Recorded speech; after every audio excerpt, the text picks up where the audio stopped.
Wabarakatuh. Hai semuanya, saya Novia Kurniati dari Prodi Manajemen Universitas Muhammadiyah Riau. Kali ini saya akan berbagi informasi kepada teman-teman semua.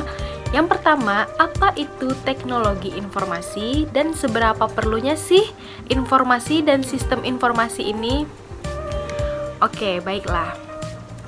Menurut Williams dan Sawyer pada tahun 2007 berpendapat bahwa teknologi informasi adalah suatu teknologi yang merupakan hasil gabungan dari jalur komunikasi berkecepatan tinggi dengan komputasi atau yang disebut komputer, yang mana jalur komunikasi tersebut membawa ada video, suara, dan juga data. Seberapa perlunya teknologi informasi? Oke, untuk zaman saat ini, tentunya teknologi informasi sangat diperlukan. Banyak yang bisa didapatkan dari adanya teknologi informasi.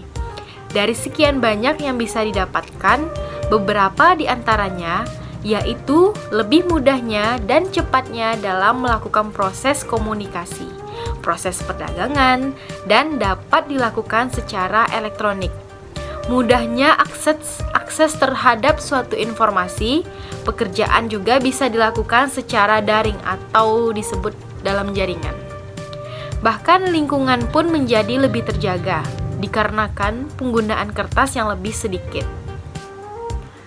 Dan perlunya sistem informasi dalam kehidupan sehari-hari diantaranya: yang pertama, sistem akademis berbasis website yang dapat mempermudahkan kita untuk mengakses data terkait akademis.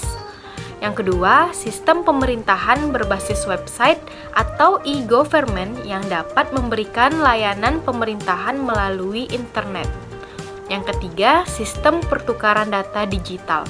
Dengan menggunakan komputer, kita dapat bertukar data secara cepat. Dan yang terakhir, sistem biometrik, yaitu sistem yang dikembangkan untuk keamanan informasi dengan menggunakan pola wajah dan sidik jari agar tidak sembarangan orang melakukan akses. Selanjutnya, mengenai perangkat keras komputer atau hardware dan perangkat lunak komputer atau software. Komponen hardware disebut juga dengan perangkat keras yang di dalamnya terdapat input dan output. Perangkat input atau perangkat masukan adalah perangkat yang memiliki fungsi memasukkan data ke dalam sistem komputer. Berikut beberapa contoh perangkat input. Yang pertama ada keyboard komputer, mouse, mikrofon, dan juga ada scanner. Oke, berikutnya ada perangkat lunak, yaitu software, merupakan komponen dari komputer yang berbentuk data, program, dan file digital yang bisa digunakan atau bisa dibaca di dalam komputer.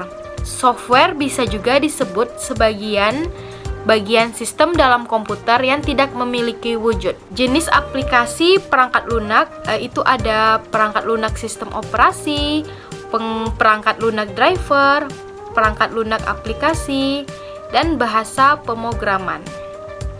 Untuk pengambilan keputusan di level manajemen, sistem penunjang keputusan.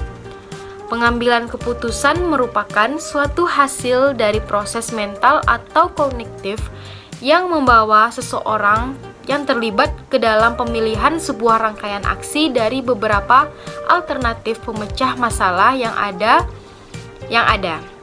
Oke, semua proses pengambilan keputusan tentunya menghasilkan keputusan yang final. Ada 3 macam tipe-tipe pengambilan keputusan. Yang pertama itu ada terstruktur, yang kedua setengah terstruktur, dan yang ketiga tidak terstruktur. Untuk jenis-jenis pengambilan keputusan di level manajemen, pada umumnya suatu organisasi memiliki hierarki manajemen. Secara klasik, hierarki ini terbagi atas 3 tingkatan, yaitu manajemen puncak, manajemen yang mengatur tentang masalah perencanaan dan keputusan yang diambil memiliki karakteristik yang strategis. Yang kedua, manajemen menengah, yaitu menangani permasalahan pengawasan yang berfokus pada masalah administrasi dan berkaitan dengan pengelolaan sumber daya. Manajemen operasional, yaitu manajemen yang terkait dengan kegiatan harian. Keputusan yang diambil pada manajemen ini disebut keputusan operasional. Sistem penunjang keputusan. Dalam pengambilan keputusan, ada suatu sistem yang disebut sistem penunjang keputusan atau disebut decision support system. Sistem penunjang keputusan merupakan sistem yang dapat membantu pada saat pengambilan keputusan dalam bisnis atau organisasi. Sistem penunjang keputusan dapat digunakan pada tingkat manajemen, operasi, dan perencanaan. Sistem penunjang keputusan juga dapat digunakan untuk membantu pengambilan keputusan dalam masalah yang memiliki kemungkinan berubah dengan cepat. Data. Dalam komputasi, data adalah bentuk informasi dengan bahasa tertentu yang telah diolah secara efisien, dapat berupa subjek tunggal maupun subjek plural, yang dipergunakan dalam suatu proses tertentu. Contohnya nih, data dapat berupa lembar absensi mahasiswa dalam suatu perkuliahan.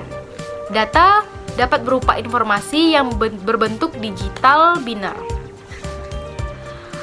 Untuk informasi adalah hasil dari data yang telah diproses sedemikian rupa sehingga dapat memberikan pengetahuan kepada orang yang menerimanya.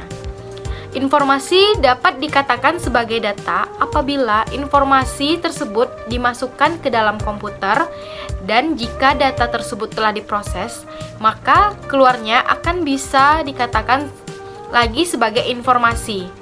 Informasi didapatkan dengan cara mengumpulkan sekumpulan data dan merubahnya menjadi bentuk yang memiliki makna. Nah, itu yang disebut dengan informasi. Oke, berikutnya informasi itu intinya adalah kesimpulan dari suatu data. Data adalah sekumpulan informasi yang tidak berkaitan yang membuatnya tidak mempunyai makna sampai data tersebut telah dievaluasi. Sebelum data dapat dibentuk,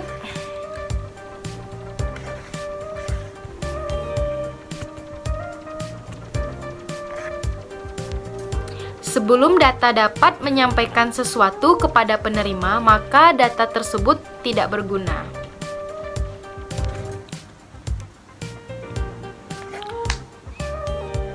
Baiklah, pada dasarnya data dan informasi pengetahuan. Oke, baiklah, data dan Nah, jadi data dan informasi adalah dasar untuk pembentukan pengetahuan. Pengetahuan dapat didefinisikan sebagai informasi yang valid, kontekstual, relevan, dan dapat ditindaklanjuti.